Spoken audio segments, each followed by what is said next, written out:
All right, taking to Wall Street now as stocks climb as investors weigh what the U.S. military attack on Venezuela could really mean for the global economy. The closing bell rang just moments ago, and as you can see, the Dow ticked up nearly 600 points. Pretty big. Venezuela sits on the largest oil reserves in the world. The country holds about 17% of the entire global oil supply. But this is important. It produces less than 1% of total output. President Donald Trump says he plans to tap Venezuela's vast oil reserves and rebuild its oil infrastructure. Here's a look at the top 500 stocks as our interactive heat map brought to you by FinViz. Energy stocks saw gains today. Chevron, the only U.S. oil company currently operating in Venezuela, ticked up over 5%. Let's bring in Philip Luck, the director of the CSIS Economics Program and former deputy chief economist at the Department of State under the Biden administration. Thank you so much for being with us, Philip. We all want to know what this means for our wallets, but first let's talk about where things stand. How much oil does Venezuela produce, and what does the infrastructure look like? Because when we say they're sitting on 17% of the world's supply but only output 1%, why is that?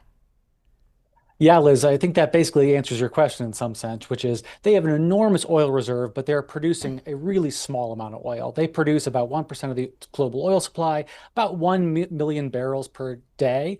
And that's because their infrastructure has slowly eroded over the last 20 or so years. U.S. producers have been in Venezuela for basically 100 years, and there's been fits and starts of nationalization and then bringing in the multinationals. We've basically seen a underinvestment, a lack of a mismanagement of the supplies, and a nationalization of oil reserves that have really led to now Venezuela has about 25 to 20% of their capacity online. And Philip, Trump says private American oil companies are going to rebuild Venezuela's oil infrastructure. Most U.S. companies stopped drilling in Venezuela years ago. Is it a sure bet that they're going to go back? And by the way, it's going to take a while for them to set up operations there. Yeah, absolutely. This is definitely not a sure bet. I mean, to your point, there's absolutely a business case for reinvestment because of the amount of oil. But most of the firms that left because of political uncertainty and sanctions risk. Both of those still exist. Of course, there's always a chance that it'll be renationalization. There's, again, been 100 years of fits and starts of that.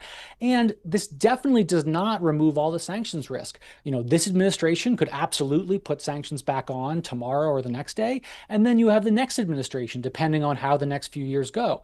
A really good analogy is the JCPOA and the Iran sanctions. Even though those were lifted, there really wasn't a big flood in of private investment because so many firms were just not convinced that that sanction relief would hold. I think that's a good example. So, okay, everyone wants to know what this means for oil prices and if we're going to see an impact of all this when we go to fill up our tanks. Are we going to see an impact given how long it's going to take for the U.S. to set up operations there? I mean, in the short run, I don't think you'll only see impacts that you're really just based on sort of projections about the future. Again, Venezuela now produces about 1 million barrels a day. At their heyday, their absolute peak, both in the 90s and the 70s, it was about 3.5 million barrels a day. So maybe they'd go from 1% to 3% of global oil. We're just not talking about huge numbers. And even to achieve that, which would be really massive, again, you're talking about decades of investments and tens, if not hundreds of billions of dollars. So, big picture, I don't think this has a really big impact on sort of supply. One thing it does impact, though, is if that ramp up happens and there isn't the sort of mitigation of things like methane, we will see huge increases in greenhouse gases because Venezuelan oil production is some of the dirtiest on the globe. Philip Luck, thank you so much. Great to see you.